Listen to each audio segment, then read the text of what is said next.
ప్రతిభా Biotech వారిది కొకోలి వాడారు కదా సార్, ఎలా ఉంది రిజల్ట్? దాన్ని అది వాడినాక రిజల్ట్ ఎలా ఉంది? కోకోలి వాడాక చాలా బాగా అనిపించిందండి అయితే, అందుకనే నేను ఆల్రెడీ ఒక 40 kg దాకా వాడాను. ఇది ఇంకా వాడదాం అనుకుంటున్నాను. ఇంకా వాడదాం అనుకున్నారు. రిజల్ట్ అయితే మీకు అంతకు ముందుకి రిజల్ట్ ఎలా ఉంది? వాడక ముందు ఏంటంటే చెట్టు గ్రోత్ లేదు, మనకి పూత ఒకటి డ్రాప్ అయిపోతా ఉంది. ఇది వాడాక నాకు పూత పెరిగింది, తోట బాగా గ్రోత్ వచ్చిందండి. కాపు కూడా ఎలా ఉంది సార్? ఇది ఇప్పుడు కొకోలి అని లారా ఆల్రెడీ వాడుతున్నారు, మీకు ఈ కాయ ఎలా అనిపిస్తుంది సార్? ఈ కాయ ఎంత బాగా వచ్చిందండి, తోట వాడుతున్నా కానీ నాకు నీట్గా వచ్చింది కాయ, కానీ బాగా వచ్చిందండి, సైజ్ బాగా. కాయ కూడా క్వాలిటీ కూడా బాగున్నట్టు అనిపిస్తుంది సార్. డ్రాప్ అవుతుంది, పూత అనేది డ్రాప్ అవుతుంది, పూత డ్రాప్ అవ్వట్లేదు. ఇవన్నీ మనం వాడిన మందులే? అవునండి, మొత్తం వాడింది. దీని టమాటాకు కూడా వాడారా?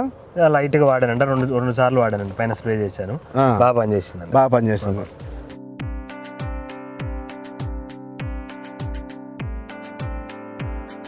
టేరా వాడారు ప్రతిభా బయోటెక్ది, తర్వాత ఫ్లోరా వాడారు, తర్వాత లారా ప్రజెంట్ వాడుతున్నారు. అంటే ఇది వేసిన దగ్గర నుంచి మన మందులు ప్రతిభా బయోటెక్ మందులు వాడుతున్నారు. టేరా, ఫ్లోరా, లారా ఈ మూడింటి రిజల్ట్ మీకు ఎలా అనిపించింది? బాగుందండి, టెరా అయినా ఫ్లోరా అయినా లారా అయినా బాగుందండి.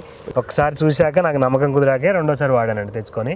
ఇప్పుడు కంటిన్యూ 3 నెలల నుంచి అదే వాడుతున్నాను. 3 నెలల నుంచి ప్రతిభా బయోటెక్ ప్రొడక్ట్లే వాడుతున్నాను, కంటిన్యూగా అదే వాడుతున్నానండి. లారా వాడుతున్నా కానీ పర్లేదండి, దాంట్లో మనకి అది పొటాష్ ఎక్కువ ఉంటుంది కాబట్టి సైజ్ కొద్దిగా ఊరి కాయ కానీ షైనింగ్ బాగుంటుంది. షైనింగ్ కూడా బాగుంది, కాపు కూడా. ఇది ఫ్లోరా వాడిన తర్వాత ఎక్కువ పోత వచ్చి లారా వాడటం వల్ల ఫ్లవర్ డ్రాప్ అవ్వటం అనేది ఆగిపోయింది.